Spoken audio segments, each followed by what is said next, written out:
Hello and welcome to the A and S Across the Spectrum podcast with your hosts Alex and Hi guys. Samuel. Sorry, I'm eating chocolate right now. Yes, he is eating. I am not eating, for the matter of fact. I am very fit. Obviously, one of the peak Oh yes, human you're the beings. peak of human athleticism. You Right, predicted what I ladies was and going to say. gentlemen, That's hard to welcome see. back to Across the Spectrum, the best, the finest, the most lively, amazing podcast Yes. on this planet. We can guarantee you this. We Yes. don't lie in this podcast. We never lie in this podcast. We only say facts. And Uh, this is the number one podcast ever, actually. Is that true? I believe that's I true, yeah. believe the facts figure out with 45 views Yes. we have hit the number one place in this village of 54 people. No, I'm just joking. I'm just joking.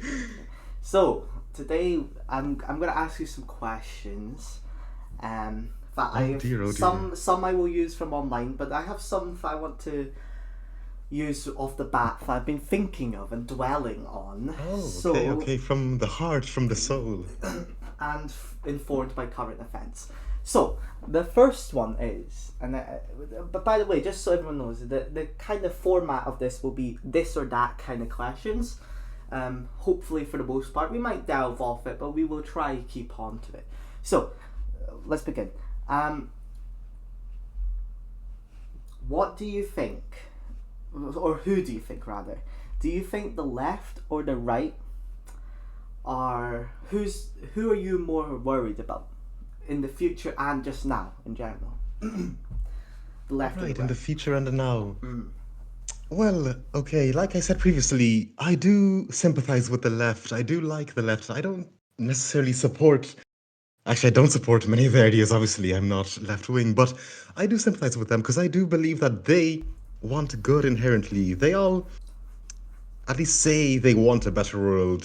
Like I said, I don't agree with the methods they want to implement for said better world in their conception, but at least they want a better, progressive, equal, and in a way unified world. But the right wing, you see, I have never liked the right wing's ideology or conception of their, let's say, ideal world because it's The based on fundamentals hatred and of their the fundamental, ideology. exactly, Yeah. because it's based on division and hatred and just the conception how we ourselves are better than, say, another group of people, be it based on race, gender, social standing, and whatever else you might conceive as a right wing person. So that is one thing I don't support. Like, yes, okay, they do have some fair points, like we talked upon the last episodes, but the foundational basis of their ideology is built on hatred and separation, and that just doesn't work in my conception. So I do sympathize with the left, and I believe that the right is the main problem facing us in this That's future. interesting. That's interesting because I have often thought about this dichotomy. Um, I see it a bit differently. I do think a lot of people on the right actually want the world to be a better place. Okay, please Maybe tell me maybe they what you think. think differently to you, but I do think a lot of them do. And there is the hateful side of it. There's people who are Nazis and who want to divide, but I also think to an extent, I'm not sure, but I think so. They want a better world. To be honest, I think a lot of Nazis, in their eyes, mind, if it were, do want their version of a great world. But you're right. It is built. A lot of it is built. Not all of it, but a lot of it is built on division, and I'm kind of separating and it's this idea of forced communities, right? And both sides do it, but the right does it very subliminally. They will split you up based on very obvious characteristics. So religion, obviously, the Jews is a great one to look at and point at in history, and they've been long persecuted, not just in World War Two. A lot of people think World War Two was the main protagonist, as it were, for the Jewish Holocaust and all this. But also, if you look back in history, the Jews were persecuted throughout all times. They've had a really bad go at it, to be honest. And I do actually feel really bad for them. They've been a very and over again. We go for a cycle. We hate them, we forgive them, and then we keep going on this pattern. I hope we can avoid it now, even though I do fear. Yes, I was going to say things are looking not great again because anti-Semitism is on the rise, It shockingly is, again. yes, it is. We'll touch on that in a second. But for the left as well, though, I can't help but feel like they are strangely anti-tolerant or intolerant, even though they preach tolerance. I mean, they don't practice what they preach. They constantly talk about accepting people and listening and at least respecting people, but they often don't respect the right. Like if we look at the right, in recent years, particularly in the last three, I'd say, immigration's become a bigger debate, particularly in the UK and Europe, also in America with Trump. Um, and many on the left, if you say something about immigration, you will be called a racist. It's just the fact of it.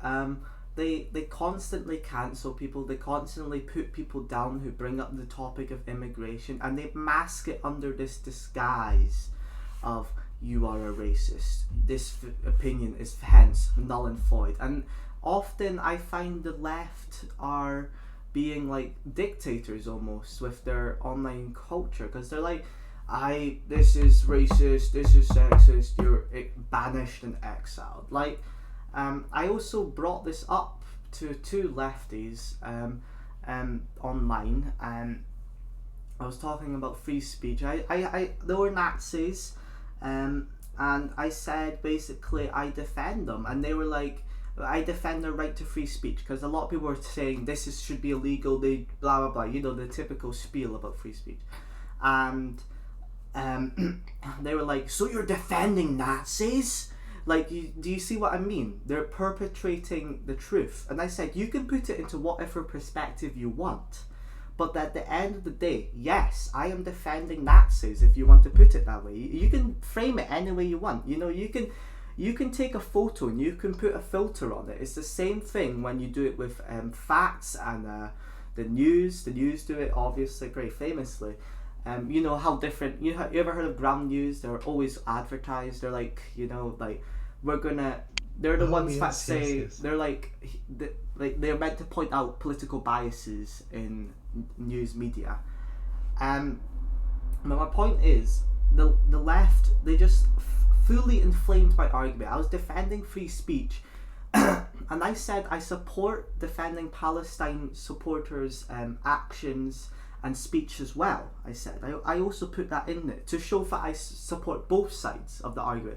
So and they were like, you defend Nazis, blah blah.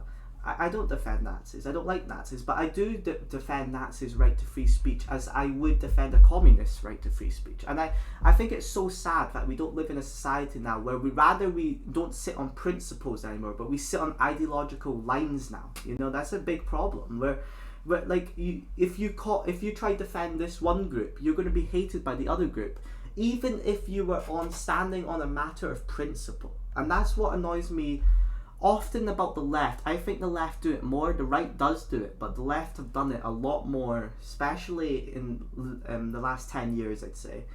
Now, that being said, they were like, free speech, and they were like, you know, they don't believe in people's basic rights and dignity.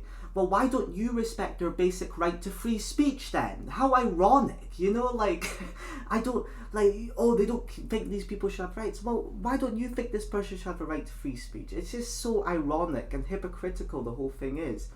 And they're looking at it through rose-tinted glasses of like, I'm doing the right thing for humanity. Because I think being a racist is morally wrong, as would you, I suppose. I'm guessing.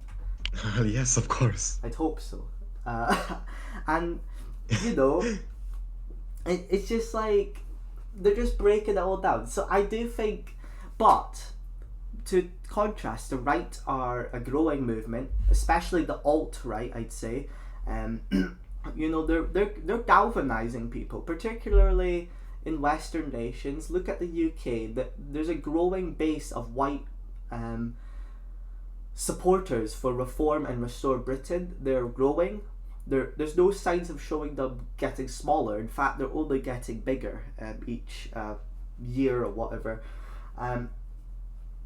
and it does scare me, because part of me thinks when these people come in government, they won't be as good as the left were.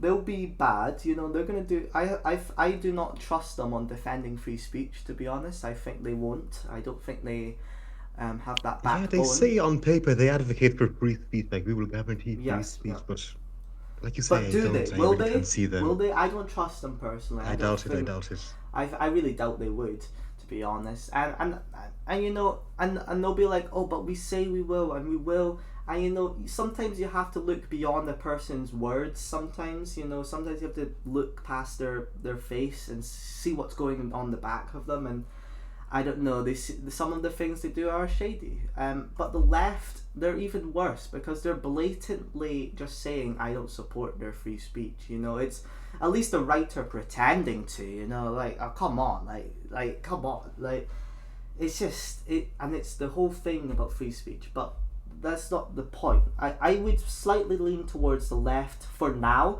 but in the future I would definitely say the right. In the next 2 years I'd be more concerned about the right. But for now the left still weighs. In the last 3 years it was definitely the left in my mind.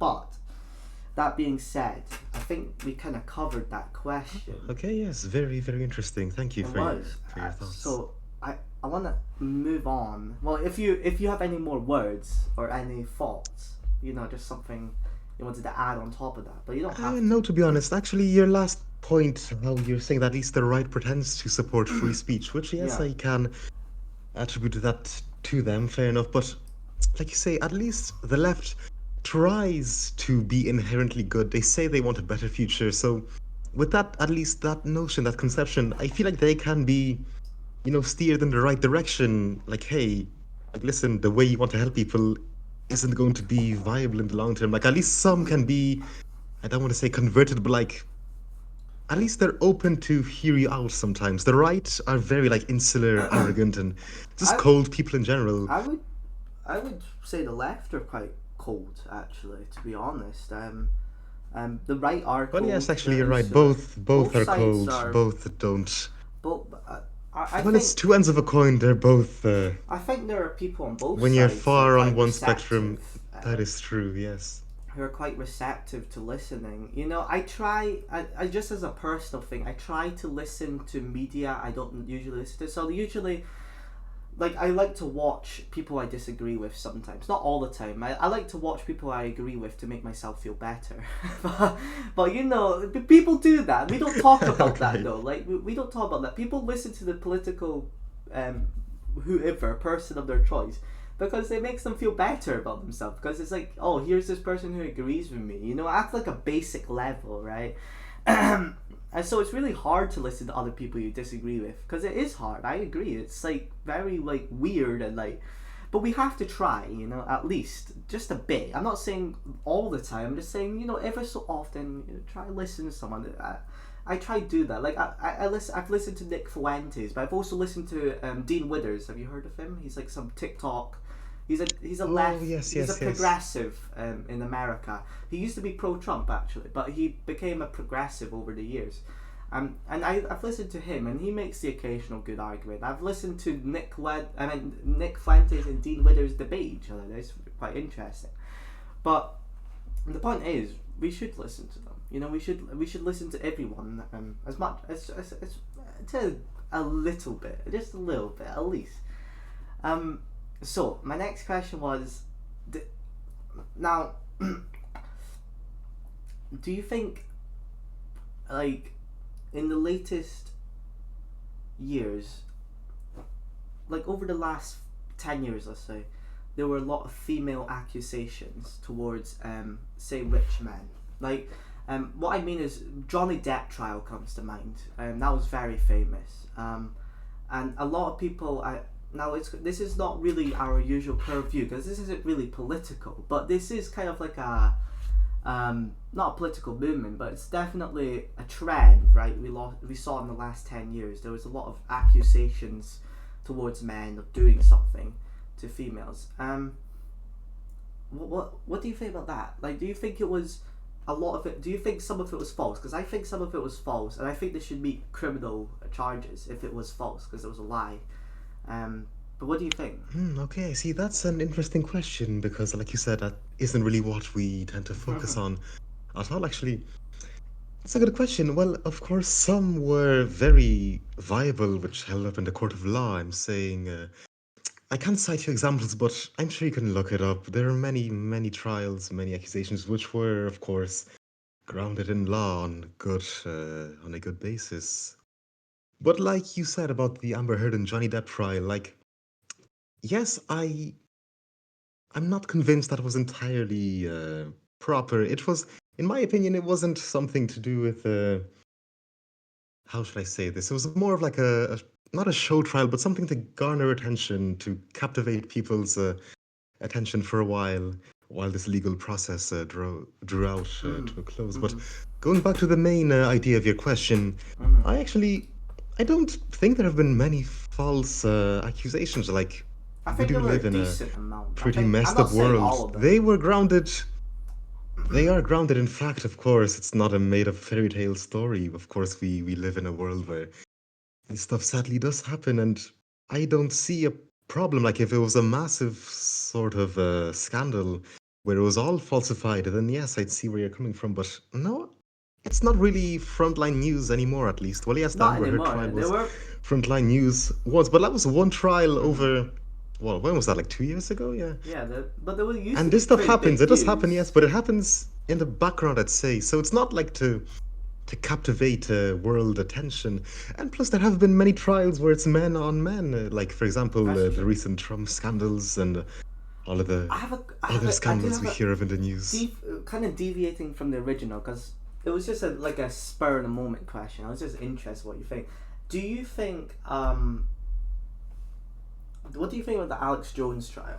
That whole thing. It was the Sandy. Oh, why can't it's why is it going off my Yes, mind? the Sandy Hooks, Yes, that's it. Thank you. The shooting. It was between the the parents and trial. Alex Jones, and basically Yes, it that is was true. because he made comments saying it wasn't real. So and the parents won, by the way. What do you think? Do you think the government he should have been guilty? Like, do you think he should have not been guilty? I feel very mixed on Okay, it. first of all, I can't give you accurate information because I'm not very well familiarized with the whole details and process of the trial. But what I can tell you is that uh, if we go back to before he started denying the whole shooting or whatever you say happened in detail, his free speech and his activism for said free speech, like for example his gun laws, I mean his conception that we should have the right to bear arms in every regard, even assault rifles, even everything, that for that alone he should not be tried or jailed or anything because that is his right to free speech, that is his opinion. We can't jail that. But when you start spreading said misinformation about, for example, saying that something so horrible never even happened, that is when things can get hairy with the law. And I do support certain action, but again, I don't know how this trial played out, so I can't give you proper information. But okay, let's say somebody denies a massive historical event, like there are still today even Holocaust deniers.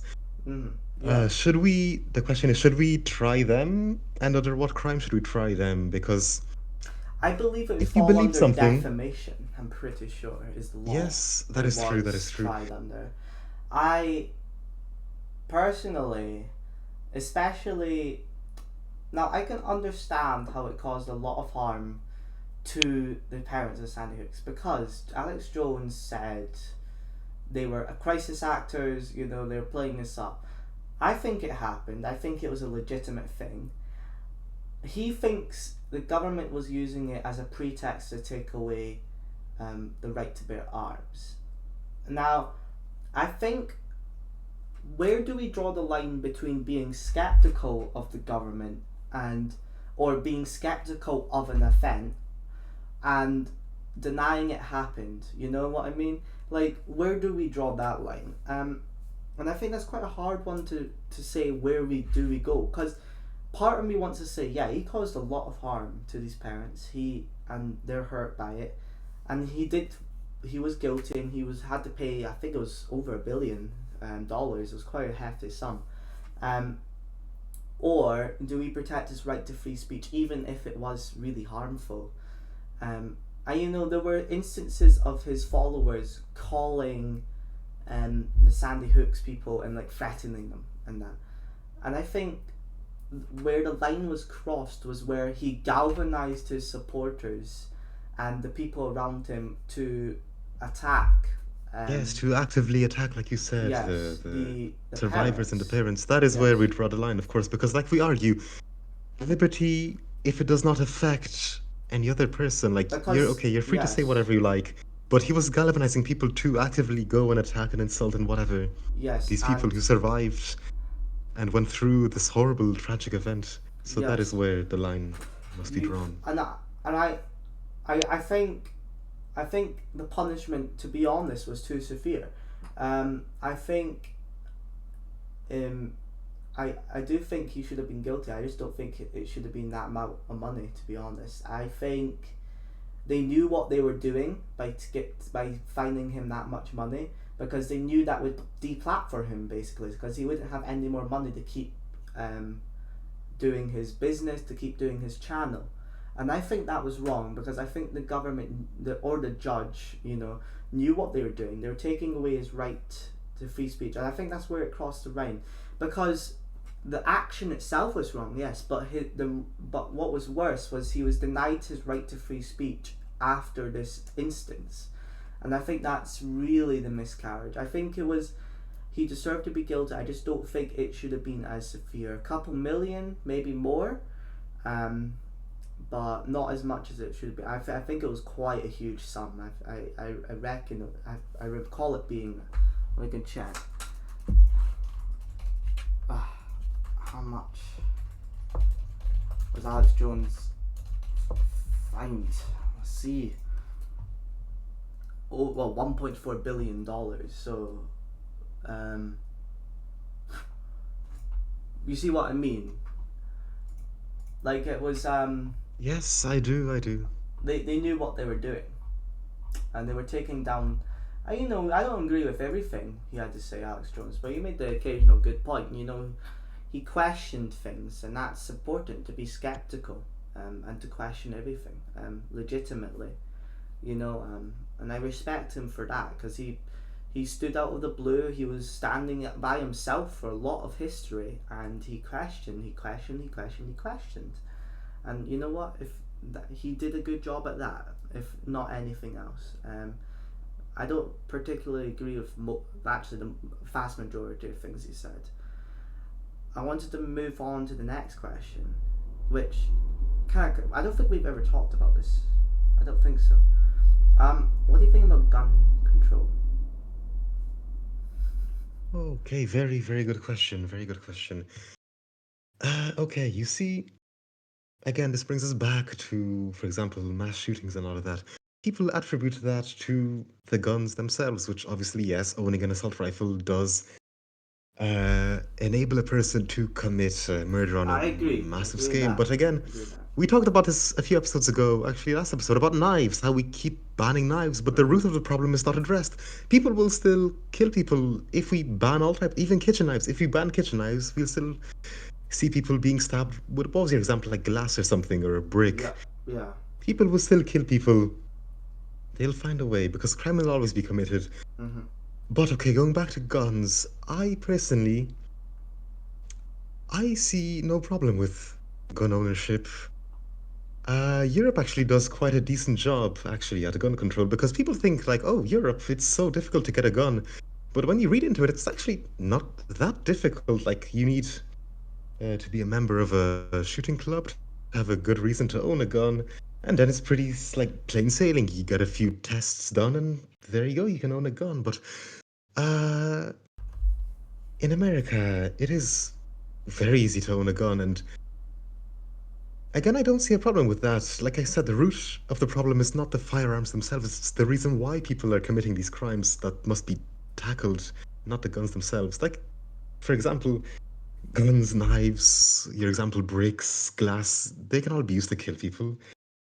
Yes, guns and knives do enable that to be committed on a larger scale, but we have to look into the deeper problems, not just the guns themselves. Mhm. I I'd have to disagree on Europe being easy to get.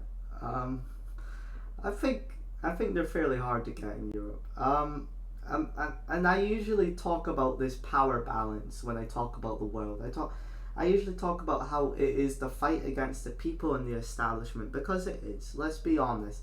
The establishment is the rich. It's the special interest donors who are donating to our politicians millions of and billions probably in dollars or pounds or euros or whatever, and they're feeding them so they can get better deals. It is a fight against us and them in that regard, I believe. Listen, the Well, government obviously, holds no all the government power. wants to have an armed population. Yeah, no, no. Well, you look at America. Uh, they are an armed populace. There's more guns than people in America, and I think that to a degree enables or disables the government rather. They won't be able to do as much, in terms of enacting their policies they want against people.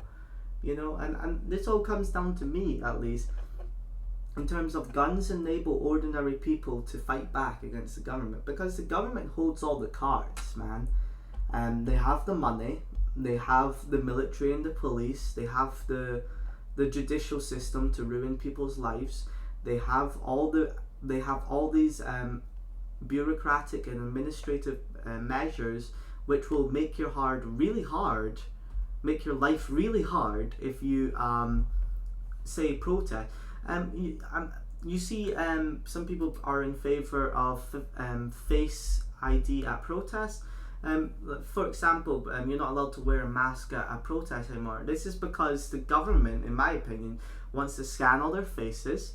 They want to check if they're a criminal, and if they aren't a criminal, I think the government will keep them on the watch list and see what they do.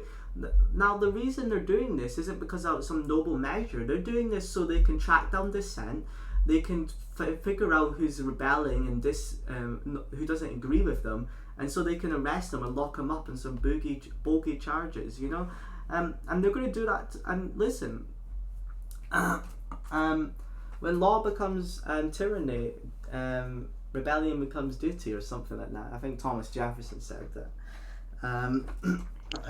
Yes. And my point is, guns enable ordinary people to at least have a chance at fighting back against the government, because I sure as hell. Right, I see. I was focusing more on the crime aspect of gun ownership, but you're talking about the political aspect, I see. Well, yeah, but there's also the crime. Yeah, there'll be school shootings. Okay, I won't lie. There will be more death if we legalize guns. I won't pretend that won't happen, because they are easier to kill people with. That's just basic, On that matter, I wouldn't want guns, but there's a balance to be weighed here, and I feel as though guns should be legal, all guns. I think that there should be background checks. If you're a criminal, mentally unwell, you shouldn't own a gun. If you're under 18, you shouldn't own a gun. I think that there shouldn't be much else, though, to be honest, in the way of that. Would I be in favour of legalising all guns right now? No, actually. And the reason I say that now is I think we should do a phased approach. I think we should slowly slide into it and see what happens. We can slowly legalise and make it easier to get guns over say an extended time period, maybe 5 or 10 years, and we can see how that goes and see what happens. I don't think it will go as bad as everyone says it will, to be honest. Everyone thinks there's going to be, for some reason, like 10,000 school shootings if we legalise guns. One school shooting is a tragedy. It is. We don't want any. That's what I'm trying to say.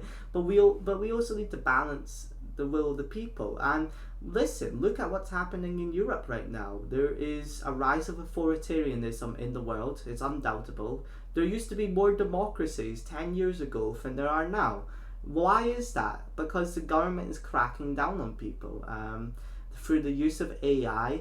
Just as I mentioned, they can see who's protesting, they can track them down, and they can try put some bogey charges on them. They can watch them, wait until they say, I don't know, maybe they trespass them or arrest them, put them in jail for 3 years, apply that. They'll say, oh, he demonstrated antisocial behaviour by protesting at a protest, and then he drank alcohol and he and he trespassed on this building, and they'll put all these bully charges, but really the heart of the problem was they just didn't like him.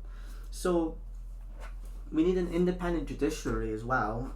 I don't think that, now this may be controversial, but I think the judiciary in the UK is not really independent. I think they are a political organ much of the time. I think they just are fucking scum, a lot of them. Let's look at the facts. They arrest people on free speech charges, which in reality they call it hate speech, and they're like, their speech has no place in our society, blah blah blah. We're going to silence our opposition and shut him up, because he has no rights, and we decided that. And like these justices, and some people say, oh, they have no option, they have to administer the law. Well, that's not true, because we have case law in the UK and America, and they can certainly, if they don't agree with the law, they can administer really low sentences. So why are there people in jail for like 18 months for Facebook tweets when there are people who are stabbing people, robbing places? I've seen people rob places in my city and not get arrested. They just run away and that's it. They're gone. But there's a dad on Facebook saying, oh, I don't like immigrants, and for some reason he gets arrested. It's ridiculous. And I think it's causing a lot of anger in our society, especially on the right wing. I think the right wing, this is the number one thing. I think that and by the way, this is what two-tier policing is called. This is the whole basis of it. This idea that people because of Facebook are getting arrested, but not people who are committing crimes. And on that I agree. There is a lot of bias, and it just feels like a lot of the police are just enacting the government's wish without really questioning what they're doing, right? Like, just following orders isn't good enough in my picture, because a lot of people have said that across history, and I think you know where I'm going to go with this. I'm going to bring up a very famous government and people who said, I was just following orders, and the world disagreed with them. And I'm sure the world will disagree with our people now. I'm talking about the Nazis.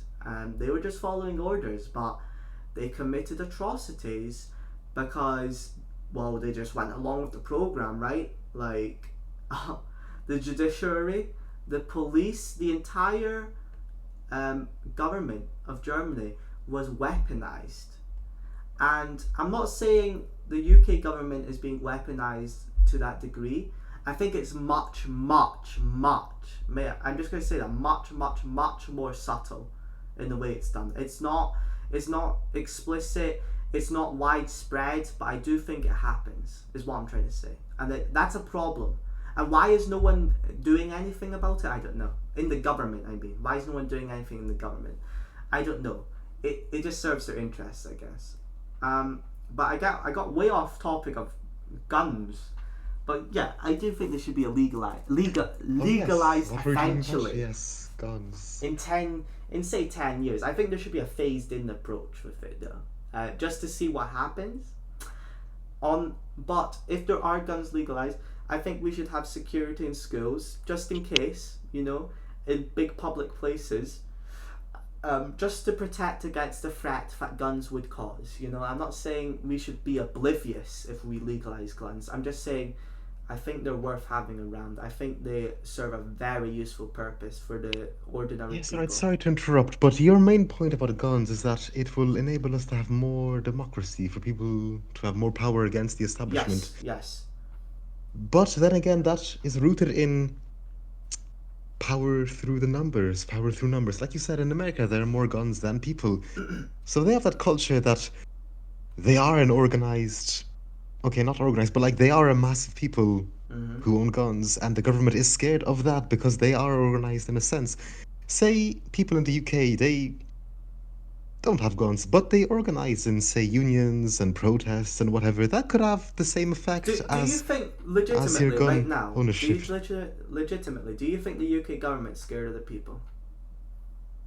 Well, no, not currently, because yes, there are protests, yes, there are whatever activists, but they're just so small and not really organized in such a way that American gun owners are. But say, for example, the civil rights movement in America, did they have armed assault rifles? Well, yes, you can argue it started off with Malcolm X and his Black Panther organization, his armed wing. Can But I then again, that grew to millions and millions of people who led to a better change, may I in essence, ask you? peacefully. May I ask you? Yes. How did the abolitionist movement in America start? Do you think? Like we look at Well, people okay, like yes, you're John gonna Brown cite John Brown, with yes, the small rebellion in arms, Harper's Ferry. who fought for the right thing, who stood up against great odds, and even then, with guns and weapons, they were still crushed. Samuel, they were still crushed, even with a gun. How are people, and we're talking about ordinary people, right? We're not talking, when we talk about these organized millions of people, how do you think we're going to get all these people organized? What does the government have that we don't have, Samuel? They have organization. This is assuming there's some central organ who's going to try help us organize. The government is always more organized than ordinary people. It's why they've won repeatedly. Look at all the slave rebellions across history, and what do you notice? The government won. So I think no, ordinary people don't even have really a great chance of organizing against the government. Let's just be honest. Look at all across Europe. When was the last time the government was scared of ordinary people? I don't know, but we look at Euromaidan. I think that was a pretty recent example. Actually, yes, I was gonna bring that up again in 2014, yes, the Maidan Square. And they had guns. Protests, yes. They were, Right, I see what you and mean, yes. so we're gonna bring about change when they have the military. I'm saying this again. They have the military, they have the police, they have the intelligence agencies, they have the administrative and bureaucratic procedures. They have everything. They have all the advantage. So why give them more of an advantage by not giving us guns? You know what I'm trying to say here? Like, we don't have an advantage in the first place. That's what I'm trying to say. And if we are going to have an advantage, then and we've talked about this last time. I think that we need to bring about great change in our government. That the government needs to be the people and the government need to be in symbiosis, if it were, interweaved, because I think that's why a lot of political disengagement comes from, is because the government and the people feel like distinct entities, because we vote for people and they go to the government, right? Rather than almost like a tribe, as it were. You have your input, you are right there to see the change that's going to happen. That's kind of what I'm wanting. Obviously just a really big tribe, and for that to be efficient, yeah, we're going to have to make some compromises, but right now what's happening for us is not working at all. So I don't think the government's scared of the people at all. I think they know that they can subdue us. Look at COVID. They put us all in the big cage and they said, you're locked down, you're silenced. And yes, maybe if we all organized, maybe if we got 10 million people organized and we really believed in this and really fought for it, you know what they're going to do? The media, they like to divide us. They're going to divide us. They're going to find cracks in our movement. They're going to say no, yes, no, yes.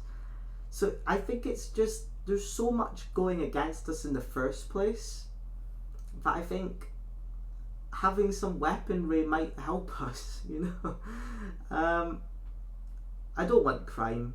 I don't want shootings. I don't want people to kill each other with guns, knives, anything. I don't want violence. But there is sometimes a need for it. And, there needs to be the threat of violence sometimes, There's a reason why we have a military. We don't want to use it, but if we have to, we will. And that's the point of it. It's just it's a big sword, to say, I will cut your hand off if you try grab my meal. It's that kind of thing. And the same goes for ordinary people. And yeah, it really riles me up, because I just think, like, don't you think we're just, everything goes against us people, just usual people. Yes, I see where you're coming from. That is true. I can't lie. And plus, I was going to say, with my conception, I guess, at this current time, back in history, governments were less careful with what they say announce their policies and whatever. Like racial segregation, that was an innate evil. Slavery was an innate evil, so Yeah. that galvanized people. But nowadays, in modern times, they're doing it more, step by step, bit by bit. People don't They notice are sneaky their about it. They're liberty being sneaky. They're sneaky. taken away. Yes, so I don't think even It's because the that populace warrant. is more educated now, I think, because we read, we have books and that kind of Yes, stuff. yes. So the ideas are spread much more widely now. So times have changed. Yeah, that's true. So it's a different dynamic now. I understand that. Yeah, that's a good point. That's a very good point. But they are sneaky about it. We have to watch them. I just but don't you think in the language we use, everyone talks about the government as a them, as a group, right? As an other. Rather, where it should be, right, in an ideal world, the government should be we. And we never say we when we're talking about the government. We Yes, a are. government over the people, by the people, for the people, but it's never that nowadays. Exactly. It's hard to do. It's very hard to do. Now, I was wondering if you had any questions to expand on. Have I had any questions? Or just anything, not even about gun control. We can move on from that, but I mean about anything. Anything you have been thinking about, anything in the world that just interests you, something. Wow, okay. Well, okay, we can go back to your view that the left wing is, if not more than a comparable evil to the right wing. Okay, so the left wing argue that this wealth, the disparity, this wealth gap, the inequality shown in the world, like you see some people enjoying lavish, luxurious lives, while some people in the dirt, starving and with nothing, literally nothing. So, what do you think? Like I said previously, I believe that homelessness is one of the greatest evils that befall us currently Yes. at these times. But what is your view on such social problems where I believe a government system could be beneficial, like, for example, housing, eradicating poverty? What do you think about the war on poverty? The war on poverty. So interesting. I never heard that actually before. It's a good question, Sarah.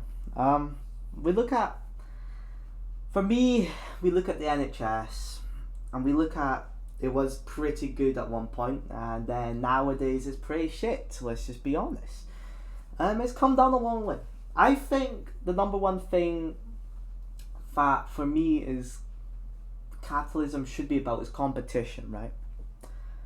So I think that having a government option is valuable, but I think there should be private options as well on top of it. Yes, okay. Well, like you said, the NHS was good at one point, but the NHS was founded by Clement Attlee, who was in many ways a modern socialist. Yes, he was a socialist. Prime Minister after World War II, so what do you say about that? No, I'm not saying that NHS is a bad thing right now. I've always been in favour of keeping it around. Yes, but we talked about we need 3 different systems: Yes. public, private, and mixed.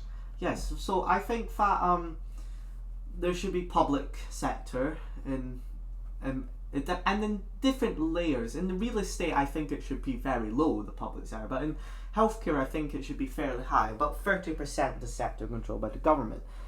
And then there's a good portion controlled by private companies, and half says the government owns 51%, and then the private companies come in with 49% and help fund that. And the whole idea of this, at least, is to help keep a level of competition between each three.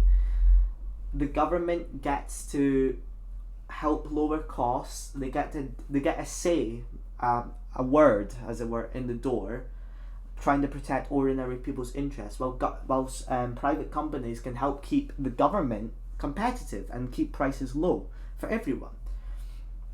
And it's, I think that's a great approach. I think we should go ahead with that. I think today with the NHS, I think we keep raising the budget, hoping it gets better, and then the NHS has gotten better in the last 3 years. Yeah, that's true. But that's because COVID's over. That's not because the NHS has gotten better. It's because COVID's been over for 5 years now. So in my idea, it's not the NHS has been quite stagnant. It's on a decline. We really need to shake up the pan. We're sending, I believe the UK spends quite a good portion. I'll search up the UK budget, but like, I believe it's quite ridiculous. Yeah, so health is about, 18.3%. So about 20% of our budget is spent on healthcare. And then I think this is more shocking. Social security is about 10% each. So in total, about 40% of the UK budget is spent on healthcare and social security. That's it. I think it's quite bad. I think it's quite concerning. Yes, it's even worse in Ireland. I believe about 60 or 70% of our budget is spent on social protection and healthcare. But it's bringing back to my first question. I'm asking you about today's wealth inequality, the wealth disparity out there, the ultra mega rich and the super poor, as they say. So going back to benefits, like, we are for lowering benefits, all of that, but some people legitimately, genuinely need these benefits to, survive, to buy food, to live their lives. How can we genuinely help these people?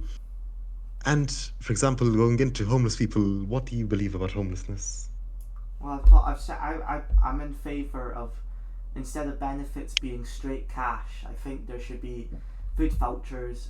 I've talked about this once, I think, on this before. Food vouchers, paying the rent directly, this kind of thing. So that money, if it is used for benefits, isn't used on drugs, used on extravagant things like, we shouldn't be seeing benefit money going towards like a PS5 is what I mean. If you save up the money from it, I think you should get a weekly allowance, yeah? And if you save it up after 5 months, sure. But I don't think it should be an extravagant lifestyle. I don't think it should be it should be comfortable. You shouldn't be thriving, though, in my idea, at all.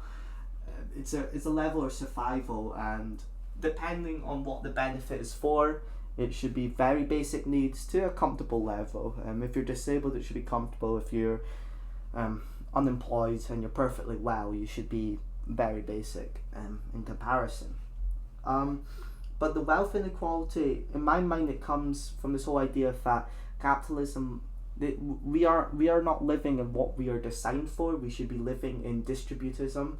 We should be living in a system where ordinary people own land, own businesses, and there's tons of them. There's small business, there's medium business, there's entrepreneurs, there's individuals. I think this would solve the wealth inequality more than any like some overhaul to capitalism would do, because right now we're putting a bandage on a massive wound. You're being shot, we'll put a plaster on it. It's not gonna stop the bleeding.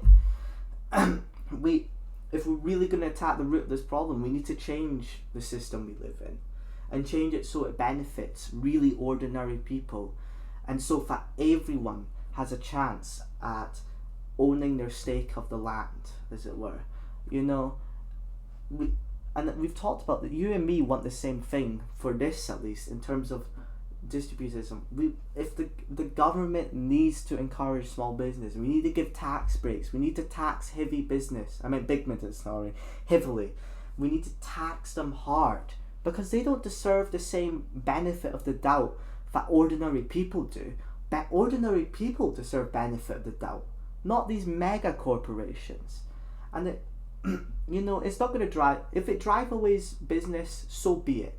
if it benefits, if ordinary people have a chance at the, this is the stereotypical American dream. You have your house, you have your business, you're making a good income, then so be it. Let us have the American dream over a company coming in.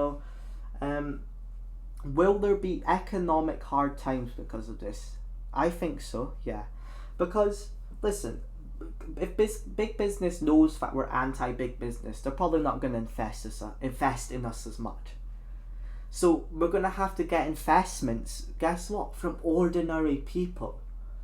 And I'm hoping ordinary people, they open small business, they say, hey, I want my share. And I'm hoping we can foster that through lower taxation. I can repeat myself, but it's also through land value tax and many other additional things. I think we should also help people organize cooperatives, whether that's farming or business cooperatives. Like you ever heard of co-op? They're quite a famous example of a cooperative. Yes, of Yes, course. stuff like that. We should help try open businesses like that. Now, the cooperative, in my idea, is quite expensive. It is quite expensive. But hopefully, and my dream is, by having tons of cooperatives, all their prices will have to come down to be competitive, and I think we'll see also a level of contentness we haven't seen. We often don't talk about morality and politics and like feeling and human emotion, but we have to acknowledge it. People are not content. I've talked about this before. I feel like there's a lack of what's the word I'm looking for? Fulfillment in our lives right now, and by having, we talked about this before, you and me. We're like, yeah, by having these small businesses, you'll have a sense of community. You'll have families again. You'll have people working together face to face as human beings, right? And that's where fulfillment comes from, not from mega corporations. So how do we address the wealth inequality right now? The government can start introducing public sector, mixed sector, and private sector into all sectors, industrial sectors, and by offering this competitiveness. I think price controls are usually not attacking the root of the problem, like putting a price control, say, on milk. I can see why they do it. I think it's okay as a short-term measure. Long-term, though, I don't think it's viable. Because if we're putting if this is going to be it's not a solution. There's a reason why these businesses are raising the prices. It's for profit gouging, right? So we need to address that. How do we stop profit gouging? We need to get rid of them, basically. And we keep saying, oh, how do we fix this? Imagine if we had price controls for everything. Who's going to keep track of it all? It's going to be a mess, and we do have price controls for a lot of things right now. But imagine if we tried to price control everything. You know what I mean, Samuel? It's not easy. Yes, very good. Thank you for that answer. Thank you. But on homelessness, which is, you think it's like one of these great evils. What do you think we should do on homelessness? Because I feel mixed. I do feel mixed. I think we should build more homes, but how? Yes, okay. Well, okay. I'm looking at currently the UN Charter for Human Rights. Mm-hmm. And it says how everyone has the right to own property, to have a shelter above their head, to have leisure from their work, and for basic needs like food and water. So what should we do about homelessness? Well, like you say, build more houses, of course, that's the main thing. We touched on this last episode, how I believe, at least in Ireland, that there's too much regulation, too much red tape and silver That's lining true. that That's a prevents very people good from point. even wanting to get into the housing market. But okay, let's say we have millions of houses, more houses than people in Ireland at least. The homeless person can't just stand up and buy a house. So what can we do about this? Now, you're gonna call me probably an evil tyrant, but I am in favor of some form of public works by the government. Mm-hmm. For example, like we see this today, like what do you call them? The garbage people who take out trash, sweep the streets, who Can I just fix roads, interject whatever. very They are quickly? I government want workers. I want the Yes, righted yes, point. yes. I believe in a build your own home project. Initiative. I think that, say if you build a certain amount of homes, the government will give you a home. What I mean by that is a public works project. What do you mean by basically. that? Yes. A Okay, public okay. work project where you work helping build homes, and the government will give you a home, and say the government will own a percentage of your home, but you will own, let's say 60%, and you have to pay the government off 40% in a couple of years. I think that could be a valuable one, and this is Yes, perfect. That's exactly what I was going to say, in a sense. primarily, I think this is great for immigrants, and the homeless, obviously. But I don't know what the number will be for how many homes you have to build. I'm imagining 20, 30, I don't know, something like that. And then you have to pay the government off. This encourages homes to be built, in a timely manner, because people want to get home quicker, right? And it also Yes, yes. helps to solve, it increases supply or lower prices, give people homes. I'm not totally against public works. I prefer to avoid it if we can, because I think it gives the government a lot of power. And I don't like Yes, that. that is true, but that is true. In my conception, I do believe the government is only for serving the people. So if we could have that in place, then I see no problem with said public works. But then again, the state of our government is, Yeah. currently. Yeah. I mean, I get that. It's an ideal world, but I think that my solution to the problem is quite reasonable. I think it's I feel like a lot of people will be in favour of it. I feel like it will give people a job as well. It'll cost a lot for the government to do, though. I agree. I think it'll be quite expensive. I also think infrastructure projects are just generally helpful for the economy. I think that should be one of government's main tasks, is building infrastructure, building high-speed rail, roads, this kind of stuff. I think it's very valuable. I believe in America, for example, there's a highway into Oregon that accounts for about 15% of the entire state's budget, because economy, because of that, how much of the economy just goes through that one road. That's an example of how valuable infrastructure is in America, and it could be here. I feel like later in past few years we've cut down on infrastructure massively, particularly in the UK. We've high speed rail. Have you ever heard of HS2? Very Yes, famous. yes. Been about billions over budget. Still building it. It was meant to be done a long time ago. Still not done. Who knows when it'll be done? Probably be really expensive still. It was originally going to go for London, I believe. I want to say Birmingham. I think it was Birmingham. Birmingham, right? Yeah, I Yes, think but so. I'm pretty sure they cut it short. Obviously, they made it shorter. And that's a shame, because we really do need high speed road. I'd say Edinburgh down to London would be a very good route, but it is expensive. But I think a lot of it was cronyism. That word, I know that's a bit confusing. What I mean is people giving contracts out to people, their friends or whatever, in exchange for some money, like the PPE contract during COVID. Well, remember that was corruption and cronyism, and I think it's gross government mismanagement, because the government.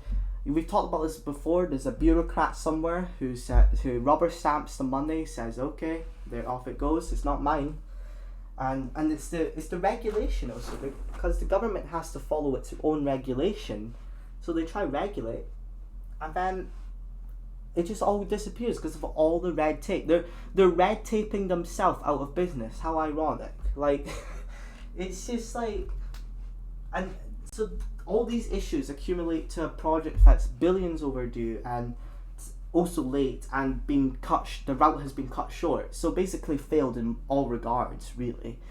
Is it ever going to be built? Hope so. They built the first station though recently. They built one station, so Okay, over congrats. 7 years. I think it's been since 2016. Let's search it up. When did HS2 start? It's 2009. Okay, that's actually quite surprising.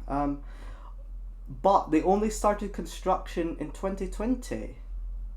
Wow, that's shocking. That's really shocking, actually. Wow. I don't even know what to say. That's just shameful, really. Yeah, that's bad. 2009. Oh, okay. Yeah. I don't even know what to say. Like, if you've ever been to Italy, they have high-speed rail there. It's wonderful. You can go from Florence to Rome in like just an hour or two. It's like insane. And I can't get from my home city to Edinburgh. It takes me about an hour and a half, nearly 2 hours. You know, it's kind of ridiculous. But yeah, we could go on and on. What was the original question? We were talking about wealth inequality, that's it. And I've heard some people float around the idea that CEOs should be limited, or their money should be tied to like median, like the income of their workers. Oh, right, or like have a cap on their income or something. Yes. Yes. It work, yeah. I think it's very short term though. I think we need to find a solution. Why do CEOs want this much money in the first place? They want money. I mean, who doesn't? But we need to put them in we should make a situation where CEOs won't be able to make this much money in the first place. You know, it all comes back to the idea of small business. You know, they're gonna have smaller profit margins, and they're gonna have the CEOs will just get paid less as a natural circumstance of that. But we shouldn't dwell on this topic so much. I think we should move on. Yes, fair enough. Do you have a question for me? Do you have something for me? Yeah. Okay, thank you to our sponsors in Israel. We really appreciate you, George Soros and the globalists. Nah, I'm just joking. We love the Jews. We love the Palestinians. We love both sides. We will address. That's another question, but we'll address that just after this question, shortly soon. We're getting into the gritty now. Okay. What do you think about abortion? Okay, that's a simple answer. I find it perfectly fine. Oh, that's gonna get a lot of hate, I assume, but no. Like, where do you? I see it perfectly fit. In any circumstance, even if you just don't want it, I see it perfectly fine. It's your body, your choice. People have this high horse of morality, like, oh, but it's an unborn baby, it's a whatever. Can you look up the sperm count in one, you know what I mean? It's like 100 million or something. Okay. If we were to this freeze very each, weird in my like, search history. yes, you're gonna have a weird history. If we 39 freeze million. every, yeah, something like that. If we freeze every single sperm cell, they could all have the equal chance of being an embryo, being a baby. So yeah. So you really don't see any problem. There's not much restrictions for you. And again, this is a libertarian question, yes, because like I said, it's your choice. Yeah. What do you think? I feel grey over this. Now, I used to be the same as you in high school, but I talked to this one guy. All right. I won't say his name for respect for his privacy, but he made a very compelling argument to me, and it did flip my mind. It was one of the few times, now this doesn't happen many, it was one of the few times where someone said something to me and it actually like changed my mind. I can't remember his argument, but he convinced me that where should we draw the line is what he said. Do we draw it at birth? Most people, a lot of people like you would draw it at birth, right? You wouldn't kill something after birth. Do we draw it at? Well, yes, no, I wouldn't. Yeah, birth is a different story. When it meets the egg? Maybe. I feel very grey over this. Now, I think most people, I think the vast majority agrees that we should avoid abortion. If not make it, I'm not saying make it illegal, but it's a separate thing. I feel like morally we should avoid it. I don't think we should be just having it willy-nilly is what I'm trying to say. You know, just having it for the just because. I'm not saying it should be illegal. I'm not saying it should be any laws on that. I'm just saying at least the very fundamental. We should Yeah, agree but on that. discouraged. Yes, Like, yes, you're right. discouraged. There are more options. Give it up for adoption. Give it to a foster care home. Give it. You know what I mean. You don't have Mm-hmm. to end a life because it is a life after all. But like I said, I and yeah, I used that's to what I feel think. very like it's not a life, but I feel very grey on the issue now. I don't feel it's black and white anymore, because right now I feel that it may be a life. Personally, I feel like I would want to avoid it if it came down to it. To be honest, and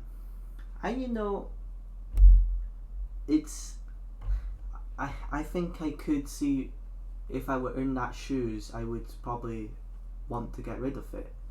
You know, but big but I don't think the government should legislate on it. I do believe in personal freedom, so I don't think there should be any laws against Yeah, it. this is a personal matter. And now We this talked is about a this great question. This is a little state matter side and a one. personal Whose matter. Yes. choice should it be? Should there be any fathering? Whose choice should it be? Well, ultimately, I do believe it should be the woman's choice, but Do you think the father should have any input? yes, he should have an input, Mm-hmm. but this is a difficult question because how do you mediate, how do you moderate between this? Who should have a bigger say? Because after all, they're both parents of the child. Yes, the woman does carry the child within her, literally, physically, for 9 months. Mm-hmm. But how do you reach an agreement on such a person? And Again, this is a personal matter. Like, I don't think the state should interfere or legislate on but we this have because to this is admit it is personal. an unanswered question in our It is, it society, is. because right now, as it stands, men don't have any input at all on it, legally speaking. Um, Yes, legally speaking, but again, this is a personal matter. yeah. Well, I'm going to play devil's advocate. A lot of pro-lifers would say that it's a life, just as murdering someone wouldn't be considered a personal issue anymore. That's Yes, the very true. devil And advocate. actually, this brings me to my next question I have for you. Euthanasia. That's also taking a life, but in many countries, euthanasia is illegal. Legal, It's perfectly yes. okay. What do you think about it? Do you think it's So, okay? I was going to ask you about this next after this. I do believe it's okay. I think as long you can argue that some people are in such chronic pain that they don't have the mental aptitude to make that decision for themselves, but ultimately you must make that decision for yourself. If you do want to be euthanized, then that is your choice. I will never support other people, for example, the sons or daughters of, let's say, an elderly Yeah, patient. They don't have that right to euthanize their parent or whoever agreed. else they may have legal guardianship over. But So it should if you only be a yourself have personal that, choice. Only. yes, for example, if you're on your deathbed, you're dying, you're writhing in pain, you still have legal authority to, for example, sell your house, sell off your belongings, Mm. whatever, change land ownership. So why not have the option As to, long as you have mental choose when capacity. you. I agree. I just Well, that's view it the like hairy part. When can a person have mental capacity if they're, let's say, in chronic pain? I don't know the full particulars, but that's a good point. That's a good point. I don't know the full particulars. It's too hard to speak. Okay, so this brings us It's a back case by to case incident pro-life. on that. But this is also taking a life, but this is recognized as, as acceptable in many countries. Mm. I think a lot of pro-lifers are also anti-euthanasia, though. I'm almost fairly certain. Yes, Um, true, true. I'm actually on the same side of the coin as you on this. However, I just feel very grey about this. For Yeah, it abortion, is different because with an unborn child, it has potential. Like you never know what yeah, it could grow up that's to where to I be. feel. I feel like it's more of a potential life for me. And I So yes, think no, actually, I agree with you. Okay, I'm not gonna. How should I say this? I'm for abortion. It's the person's choice, yes, but we should try to avoid it. There should be other yes, we options. should try to avoid it. And I think at the very basic, and now in the UK they already do this, but I'm just saying in general. But like, there should be a doctor. You should have. I feel like you should have to get two opinions on it from a doctor. Yes, that was the law in Ireland. That was the Yes, law in Ireland until like recently, I and think. I think that the doctors would have to talk to the father as well as part of that, to inform them and get their opinion on it. And then I think the doctors, the parents, and maybe I don't know who else. I'm just like a therapist or something like that. Mental health professional should come in and try and make that decision together as a team. Ultimately, I think it should be the woman's choice at the end of the day, but I do think they should have to go through that process just beforehand. I don't think it should be.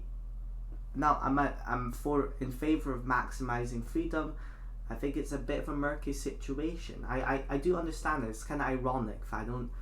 I'm making you jump through all these what's the word I'm looking at? Loopholes, or these all these little guards or checks.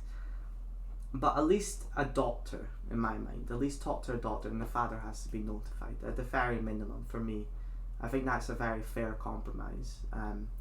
Just to make people think about it just a bit more, Yeah, and for euthanasia, I feel the same. I feel like doctors should have input. I feel that everyone agrees on that. In fact, doctors have to have input on euthanasia. I think everyone's pretty on the same page about that. Even if you are against euthanasia, you would agree, at least a doctor would have to be talked to if you are going to do it. Yes, okay. You brought up, that's a very good argument on the euthanasia, and I feel great about that as well. Definitely it should be your own choice. You should never be able to pull the plug on someone else ever.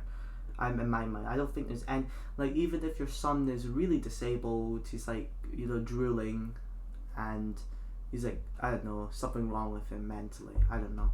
You know what? I don't think you should be able to pull the plug on him because he doesn't have mental capacity to pull the plug on himself. It's just unfair, There's a line to be made. Yes, of course. Good. Now, this is kind of the big question of the night, and don't be too scared. All right. Okay. Yes, the end game. Israel and Palestine. Oh.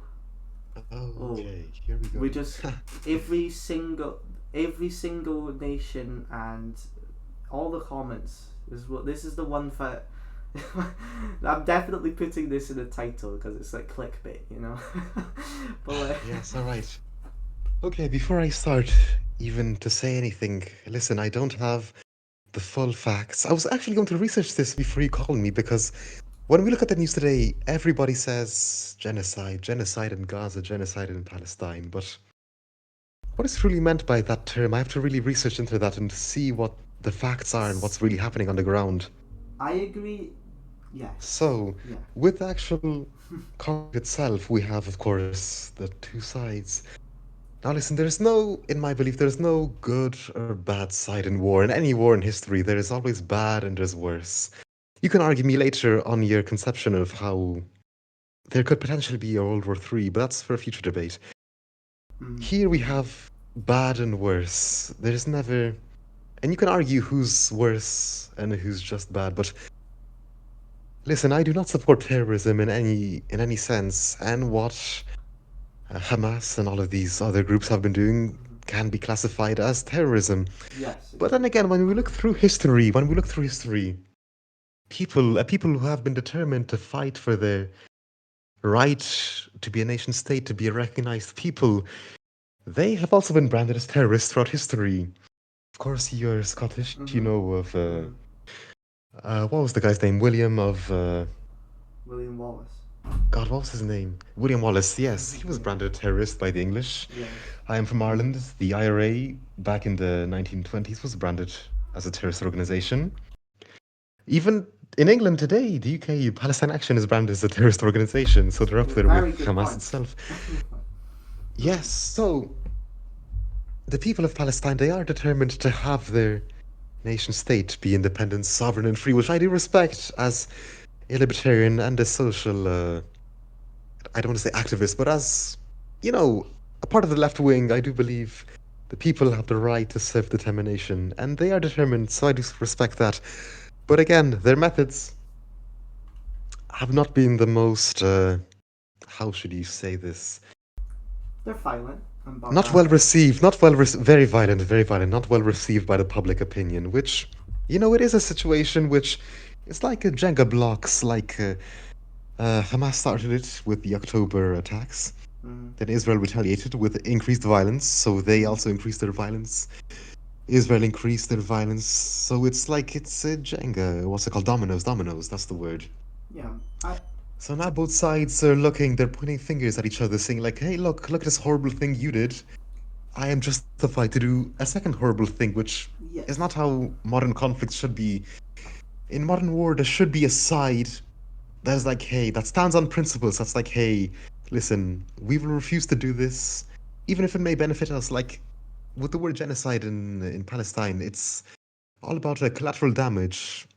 For example, there could be a leader of Hamas in a building complex, so the IDF flattened the entire neighborhood. Mm-hmm. Which again, you can argue the military aspect of that. Yes, they did kill the leader of whatever a company or battalion of what's the structure of Hamas? I don't know I if they don't have know. modern rank I don't know. structures. Yeah, I doubt it. But again, you can argue that yes, okay, they did eradicate a violent terrorist, but at what cost? The human life of innocent people who are just bystanders in conflict.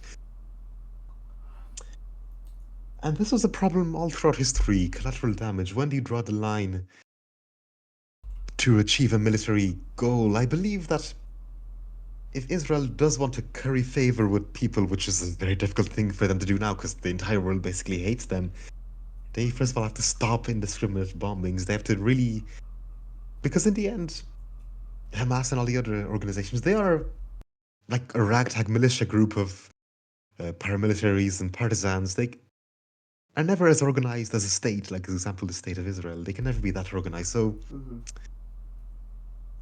how did the public perception in Ireland of the IRA change? Because at the start, the IRA was, I don't want to say well received, but it did have its support. And now when we look back at the IRA as terrorists, as these people who kill innocent people and no regard for human life. Because the British government realized after the death of Bobby Sands, the political activist who went on hunger strike and died of starvation in prisons, they realized, hey, wow, we have to tone it back, otherwise people will never support our views, our conceptions. So they did. They stopped internment with no trial. They tiled. What's the word? They toned it down. Sorry, I'm losing my focus here. They toned it down. All the indiscriminate arrests, the uh, the patrols of soldiers on streets. They toned it down so people can realize that hey, listen, this group, the IRA, they're the real problems. They're the real problems. So I think that's what if Israel wants to have a chance to, curry favor with people again, they have to stop, for example, the indiscriminate bombings, the internment with no trial, the blatant violation of their own laws. I believe Mm-hmm. recently they introduced the death penalty for Palestinians, but not Israeli citizens. So the double standards, again, they're a massive, massive, massive problem which must be rectified before we even begin the debate of who's right and who's wrong. And there can never be a right and wrong because you talked about a solution to this conflict a while back, how there has to be Mm-hmm.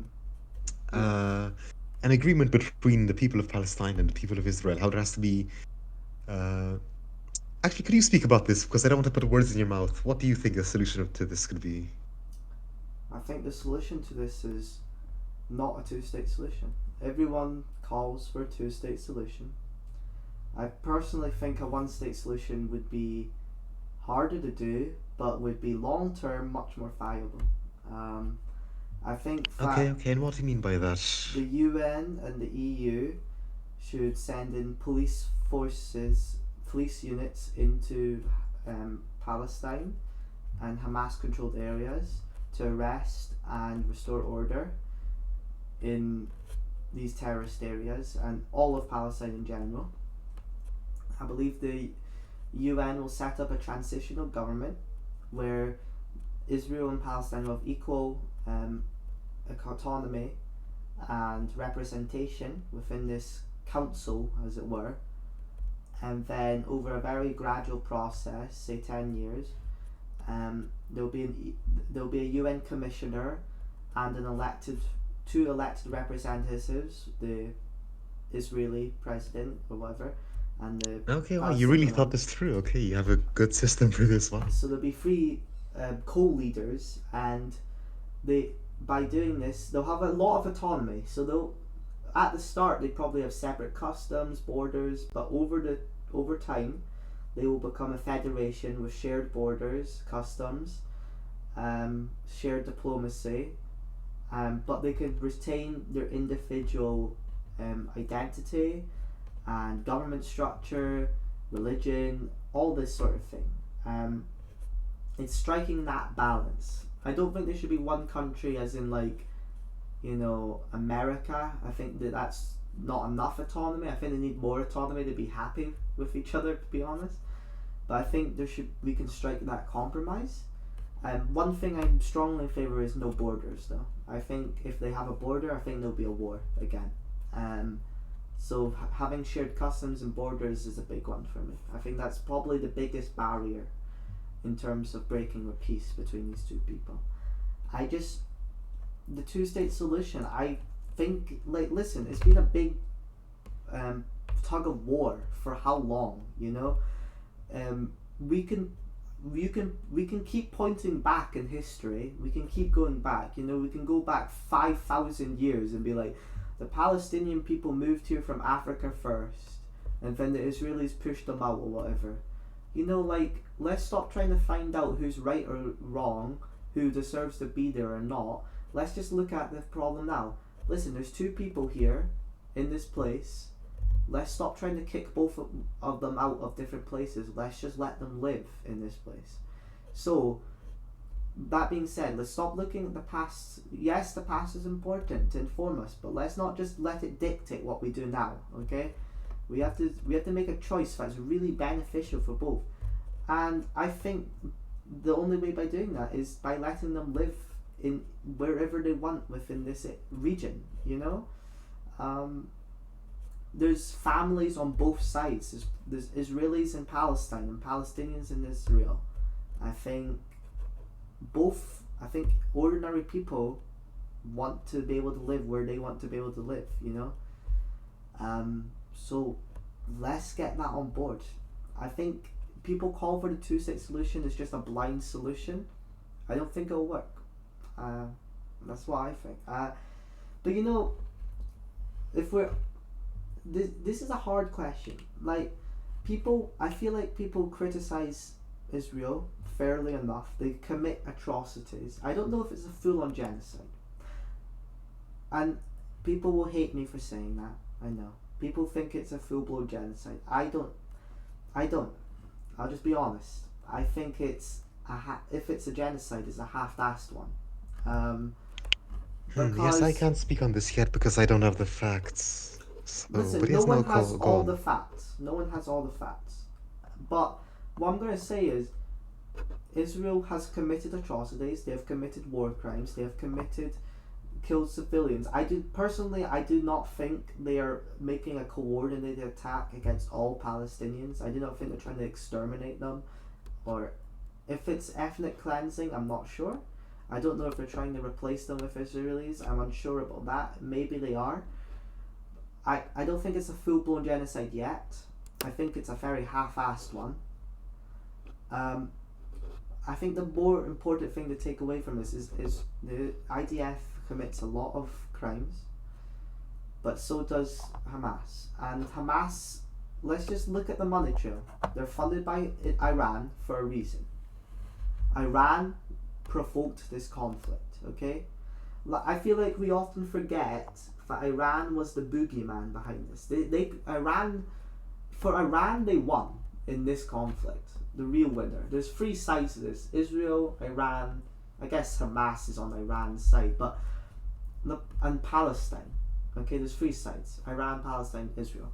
And the Palestinians have lost because over the years, you heard of the Palestinian Authority. They're actually a very weak government right now, but they are very peace-loving people. The PA have called for peaceful protests. They have called October 7th for terrorist attacks. They called for Hamas to be all arrested. They are the good guys in this, in my picture. They're not perfect, but they have done some great things. I think that the PA and the Israeli government should work hand in hand with the UN, as I said, in this federation model. They should root out Hamas, kick them out of government, kick them out as a terrorist group, get them completely out, and keep an international police force in Palestine so that Israel does not have influence over Palestine growing as an economy. I think that we'll have to pump some infrastructure projects. I think that we need to pay police really good, salaries, sorry. Let's get some public infrastructure. Let's rebuild the roads, let's rebuild the highways, let's rebuild the ports, let's bring back Palestine to a stable situation. Let's stop blaming each other. It's not working. We keep blaming each other, we keep bombing each other. It's not going well for both sides. Iran is, I think they're the boogie, they're the bad guy in this. They're really, I think at one point, there was an election, Hamas won the election, they became a terrorist group, and ever since then it's gone really badly for Palestine because of them. I don't think that Palestine would be in the same shoes as it were now if it weren't due to them. So, and you know what? No one says this. No one says, hey, let's get an international body to help coordinate this and get everyone on the same page. No, because they want to say the easy solution, which is, two-state solution, self-determination, independence for Palestine, stop the genocide. You know, it's just sloganeering. You know, it's political slogans. That's all it is. Who are you helping by doing this? It's my question. Like, this isn't realistic. You know, it's very idealistic, if anything. What do you think? I'm sure you see some discrepancies in how I feel. Like you said, I agree that we shouldn't look back at history to reopen wounds from history. Like, old ones, yeah. yes, what people did back in history was wrong and it shouldn't have happened. That can be said for any historical event. But we have the situation at hand. We have two people living in this area. Our core belief is that what unites people, what is one thing we all have in common? We're all human beings. We're all part of humanity. That's what unites us.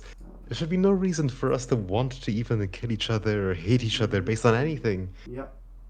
But sadly, that is the reality. But how can we realistically solve the situation? Because being honest, like no one, they're not leaving that area. Neither the Israelis nor the Palestinians. They're not leaving that area. So let's just get that idea out. Nobody's leaving. So let's try to sort out the situation at hand.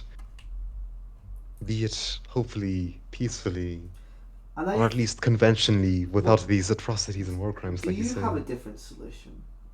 From my solution, which is like a... Well, I hear your point here, how some people even disregard the possibility of having something other than a two-state solution. Yes. But I find it interesting with your point of sending a European army or a UN peacekeeping force, because that was suggested to Ukraine, for example, to send in European peacekeeping forces to deter continued Russian aggression.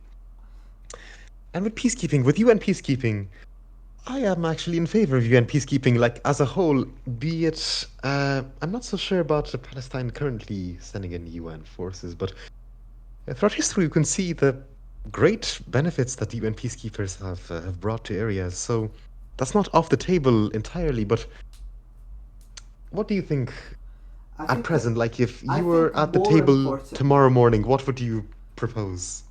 I'm more in favor of police force rather than a peacekeeping force, because I think they're terrorists, right? Oh, okay, so what do you mean by that? By police force, what do you mean by that? These are terrorists, more like, and I think there's a lot of lawlessness in Palestine right now. I think also Palestine's much more agreeable to accept a police force rather than a peacekeeping force, to be honest.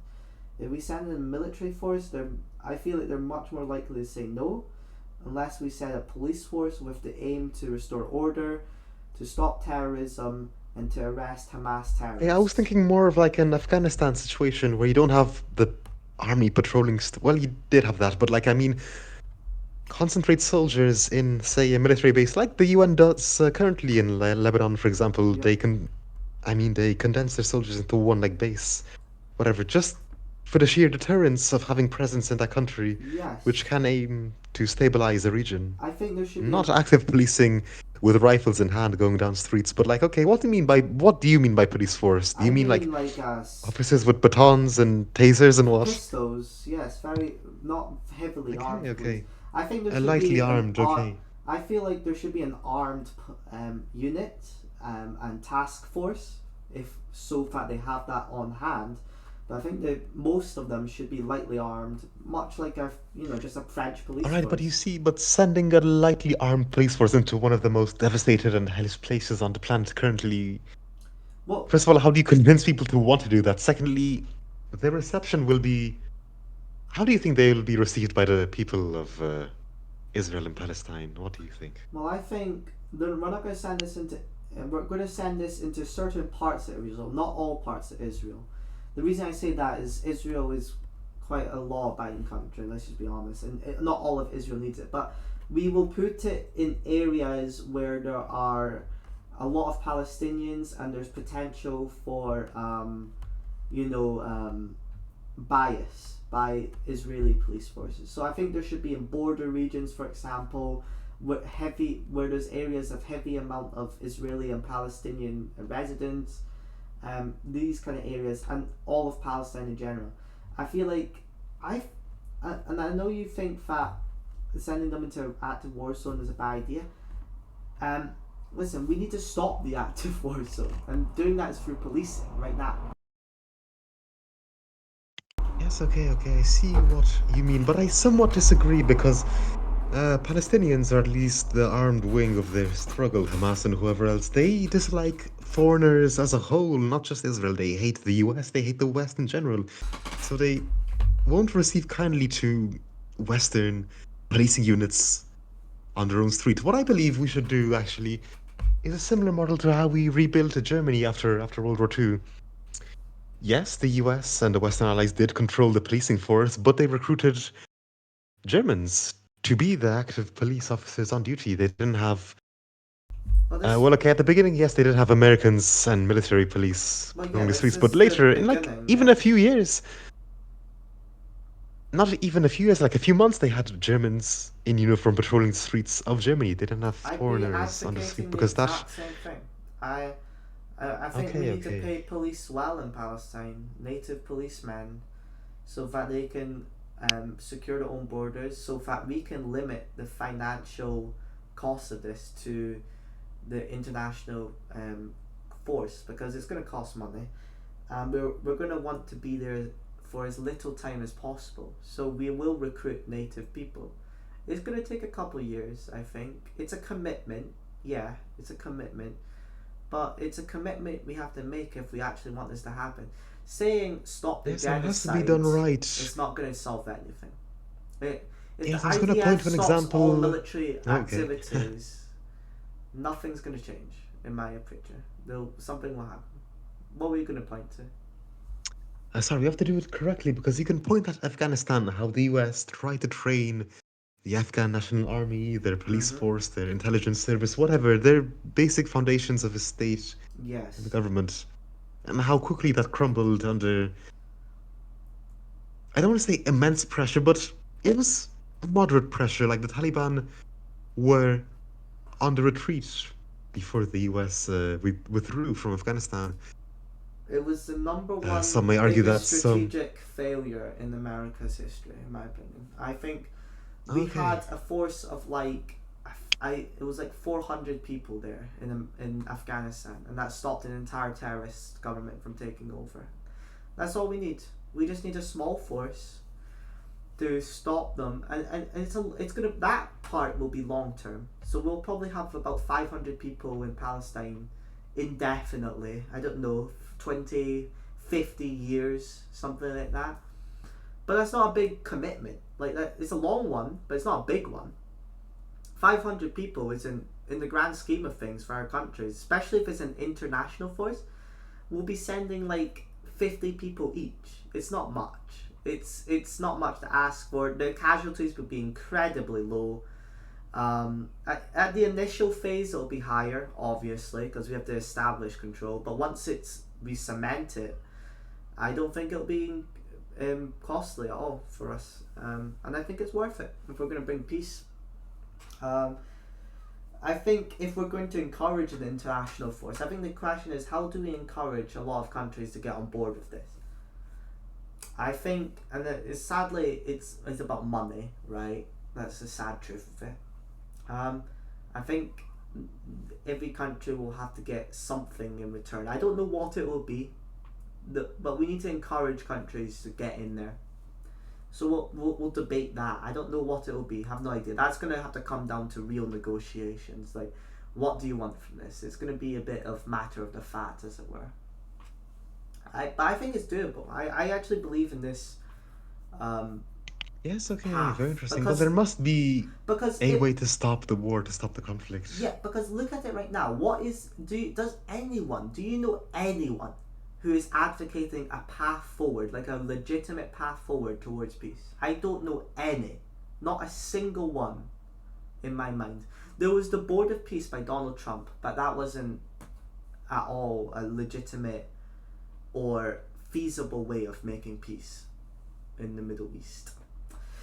Like this, my plan is probably one of the few plans that is somewhat viable, that appeases both sides to a degree, that will restore peace, that will give everyone some autonomy and representation, and will be hopefully cheap in the long term, in terms of life and money.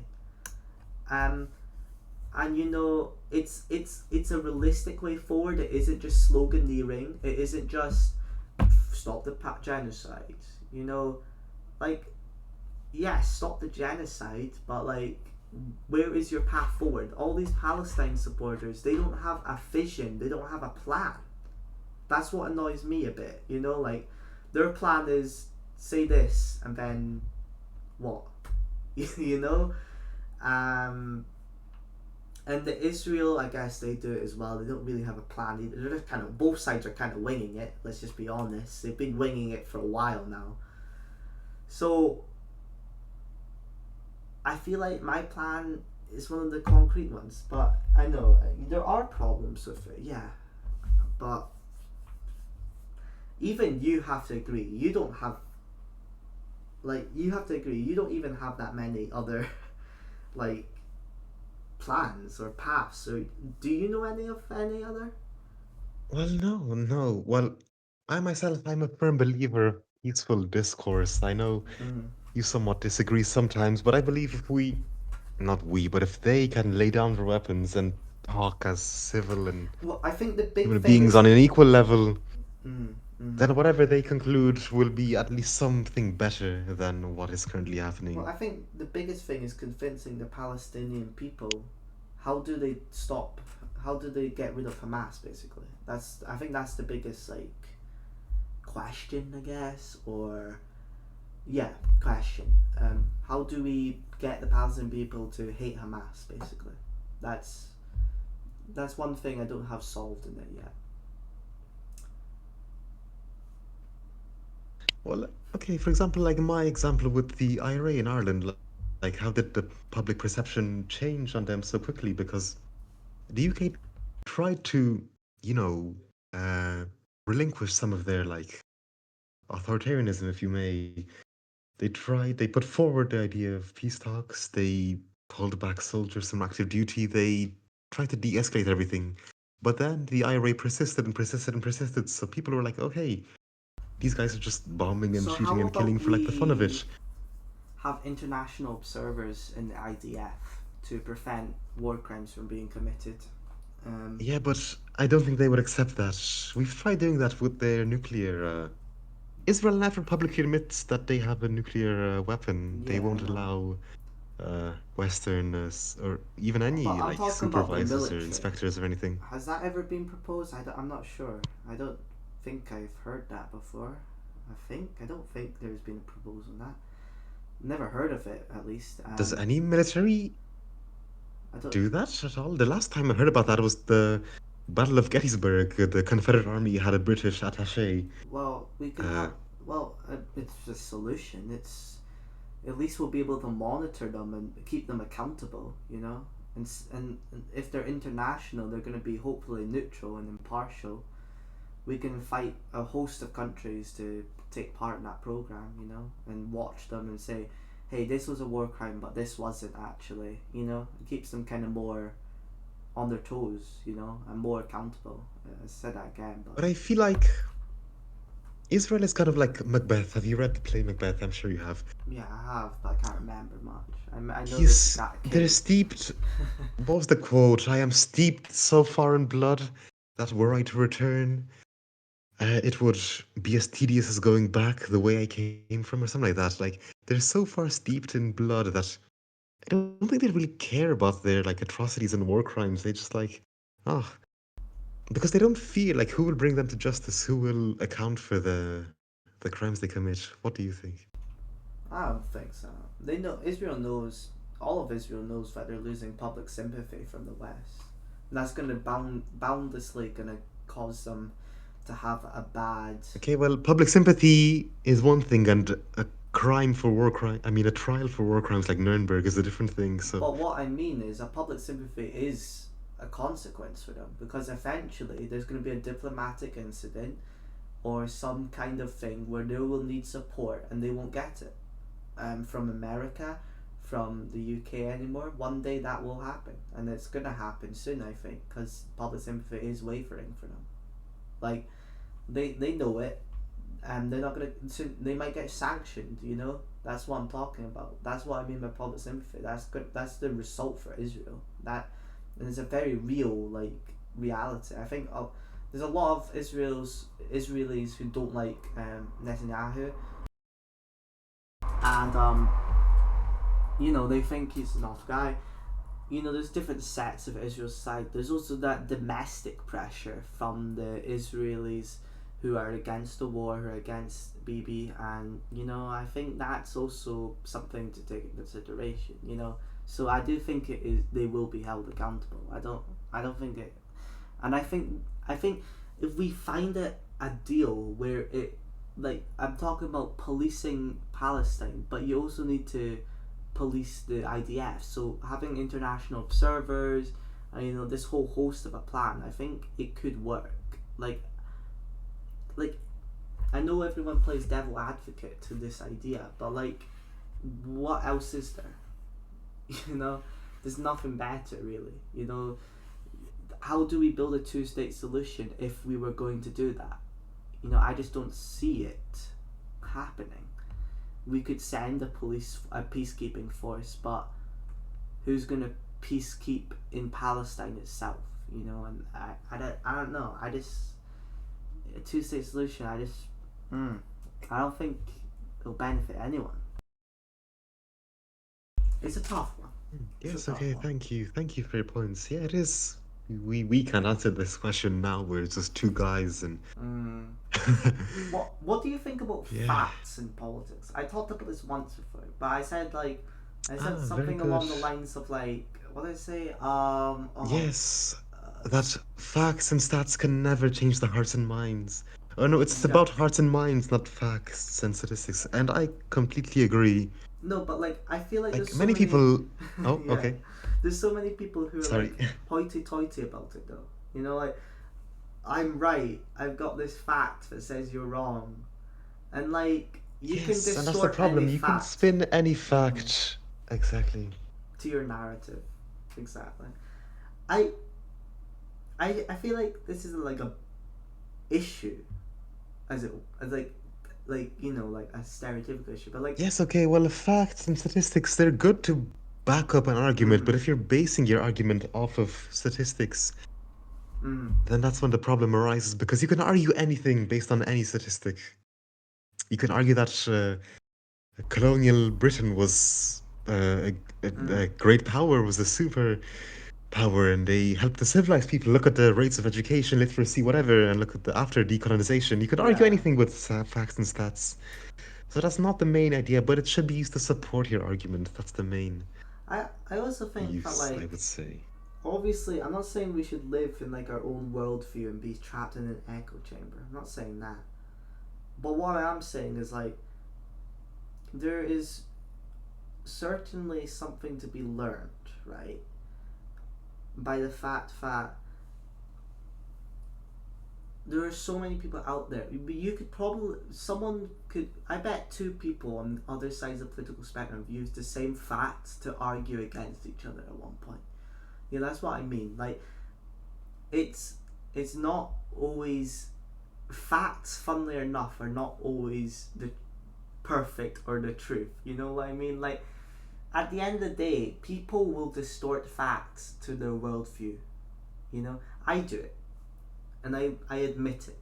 I sometimes read a fact and I think to Yes, even myself, I do it, even I do not it. maybe not consciously, but subconsciously, definitely. I will go to myself and think probably like something along these lines. I think to myself, oh, how this fits into my worldview. For example, like different news, different media use different headlines. That's what I'm talking about. That kind of thing for the same issue, right? It's the same for everyone else. And we always pretend, oh, the media has a bias, but we have a bias too when it comes to facts. Don't play around, you know? Now, is it something the government can fix? Obviously not. It's just something we accept as part of life. It's just something we have to fix, you know, us. Like, and I hate the notion that, like, if you collect all the facts, you'll somehow be able to formulate the perfect political ideology, like some, like, robot, you know? And, like, no, I'm not like a AI database who will collect it and analyze it and pick the perfect ideology based on it. No, everyone bases politics on themselves and their feelings first, and then use facts to just support them all themselves. We do it all the time. Um, and I'm not saying be in the echo chamber. I'm not saying, you know, be a lazy zombie. But what I'm saying is, you know, just recognize that. You know, just recognize the fact that yeah, that's the reality. Like, I don't think that's, it's not something we really talk And about I think that's often. the problem as well when people do debate politics of different views and opinions. They cite Yeah, stats and they're I like, agree. ah, look at you, I got you. They're Mm-hmm. trying to catch the other person out instead of actually trying to find a solution. Like, we talked about this. The government keeps banning knives. We keep coming back to this. Mm-hmm. We look at the stats. Yes, there are this many, then this many deaths from knife crime, violent crime, from armed robbery, whatever. Yes, but we're not attacking the root of the problem. Yes, you can cite stats like, hey, look at this. We're gonna enact this policy, ban this certain thing because it'll reduce crime, death rates, whatever. But you're not attacking the root of the problem with statistics. You're just using it to back up your already preconceived. Because humans, inherently, they like hearing what they already think. They like self affirmation. Yeah, I said it Like, we see before. this in everyday life, Well, I was obviously. like, I think I said earlier, I watch YouTube videos of politicians I agree with to feel good about myself. Oh, yes, yes. And again, this is the same for politics because people don't realize politics is a game of hearts and minds. Yep. Why, for example, why do so many extremist ideologies garner so much support? They're not based on facts. The far right have no real facts that, for example, white people are superior to Mm-hmm. other races. That's not based in facts. Why do people support that? Because it's about inner feeling and Mm-hmm. what's in their mind and in their heart. That's what garners their support. That's what like radicalizes them. It's feeling and not fact. You know what I don't like? I don't like it Yes. when, you know, when like a moderate will call a populist candidate a populist, right? Because a populist is just, what they mean by that is someone who panders to feelings and emotions. But don't all politicians pander to feelings and emotions? I always find it a bit hypocritical of them. Like, I Yes, think like that is that's true. your whole job description basically. You're pandering to people's emotions. Like, I don't think it's very useful to call people populists because I think all politicians are populists, but some just won't, you know, say it. Some want to ride the high horse, and that's okay. I get it. Usually I don't like populist candidates, but I don't dislike populism. I'd say I'm a pretty big populist. If stereotypically, I feel like a lot of people would call me a populist because I hold pretty I do definitely play to people's emotions instead of hard facts. It's also interesting how our political discussions usually revolve around an idea and talking about the essence of an idea rather than the facts of an idea. You know? And then I think yes, that is true most. because you can get lost Mm, up in stats and facts. You can get lost in your own. but you're right. Most people do talk You know what I about mean? Yes. politics as if it was like a statistics, or as if they're a statistician. You Yeah, know, like it was a grand game of chess, and aha, look at you, I got you with this fact. but Look at this fact and stat. Look, the yeah, numbers are growing up, so I must be right. but we But it's should be not like talking that. about the essence of an idea. At the end of the day. But I think that's a really good point to end on. End on. Yes, perfect. How long has it been? Oh, 2 hours, almost Roughly, perfectly. roughly. Uh, we should bring a guest on next time. Who are you thinking? If you had to We think, should, if you we had to pick a should. guest, what political I persuasion guessed would they on the be? spot. Yeah. Wow, Donald Trump, I think, would be a good guest to have. I know that would be a very good one Yeah. actually. Um, Yeah, that'd be great. bit unachievable though. So if you had to, No, okay, realistically, yeah, huh? realistically, I don't know who. Somebody who disagrees with us, I would like. Maybe like a I hard think so line. too. I'm thinking a Maybe one of my communist. communist friends. Yes. I was Yes, thinking that'd a be communist perfect. because I could see that debate getting out of control very quickly because Yes. we usually debate with each other. I do disagree with you on a fair amount. I think we particularly saw it on Yes, gun and I don't agree control. with you on many things as well. Particularly gun control, I got heated over, but I could definitely see with a Yes, but like I'm not communist. shouting at you like, Yeah. oh, I hate you, you're wrong, I hate you. We're not shouting at each other, so that's Well, civil I'm discourse. That's hoping what we with the advocate communist advocate friends for. we Yes. wouldn't be full on shouting match over, and then they walk out of the interview midway through. I'm hoping we'd get through the whole thing as a complete piece. I'll tell you one story. I was at a friend's Yes. house. I visited a friend. He's a communist. I made him for breakfast a French toast with some vegetables and whatever, and he called me a capitalist and imperialist because I'm I made him sorry. fancy breakfast. That's just ridiculous. So yeah. That's ridiculous. I mean, I love So politics, yeah. but I don't base my whole life around, like I can live. I have done things that are in contradiction to my politics before. Occasionally. Usually I don't. Yeah. I don't know. I don't think I could live like that. It just doesn't seem like a very happy existence, to be honest. Like all nice things that come across you, and you're just like, this goes against the workers' revolution. Like, come on. You can enjoy nice things in communism. Just relax it though. Like, that is a bit ridiculous. That's a very good example. Yes, I know. He Yes. would be quite funny to talk to. This one guy I think would be great to have on the show. I'm not gonna say who he is because I wouldn't say we're friends. We're quite Oh. heated rivals. One day I asked him how his day was going, and he was like, bad. And I was like, oh, what happened? He was like, how can I be happy in a world with capitalistic tyranny or something, something ridiculous, something like that. Like, how can I be happy and free with capitalism? So he'd be a great guest on the show.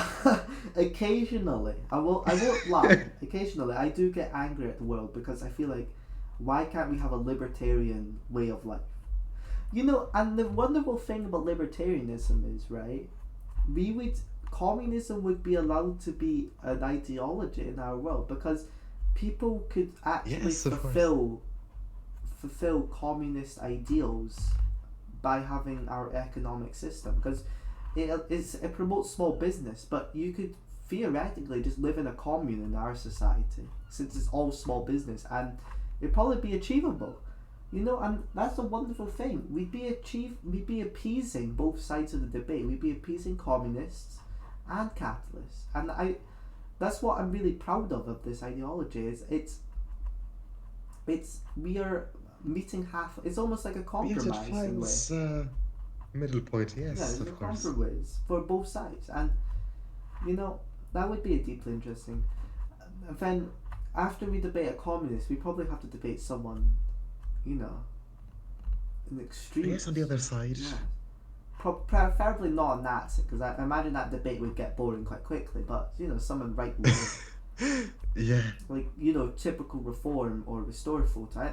I've always wanted to see their. I deeply sympathize with both sides, and I deeply understand what it's like, or what reform voters think.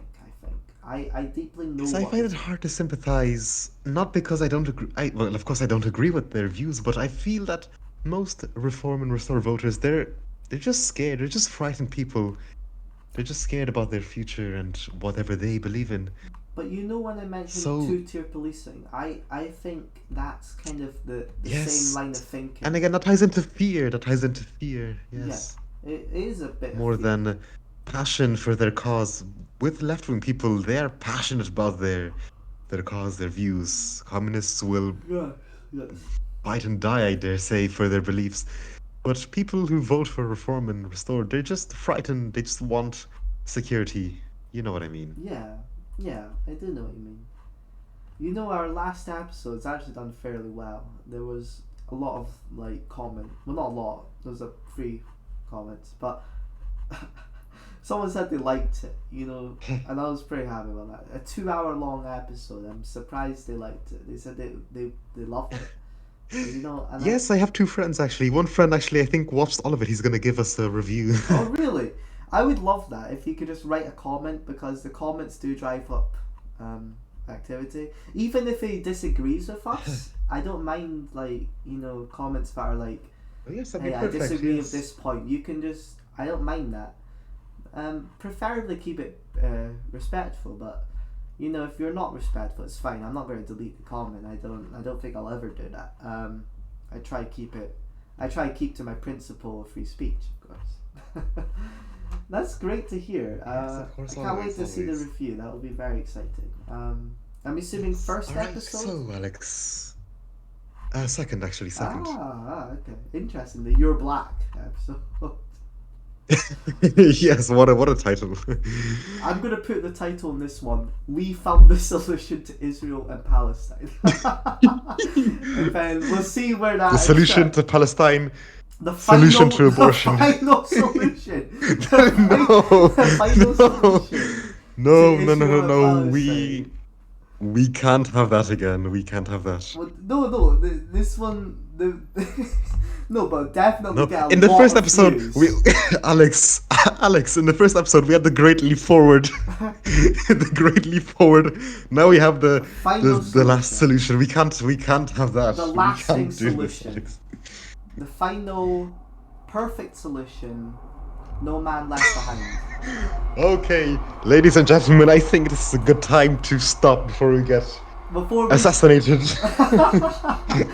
Who was assassinated? Both sides, probably, on that. Everybody hates us. Everybody would want us gone. So yes. Contrarians, aren't we? Contradiction. Yeah, Anti-establishment. There we go. That's it. We're quite against the whole show. Okay. Thank you for tuning in. We appreciate you. Yes, thank you, Alex. Yep, thank you. It was a pretty good conversation. And that's A and S across the spectrum. Please stay around. Yes. We will be doing episode 4 in the future. Maybe an interview, maybe not. We will see. Thank you.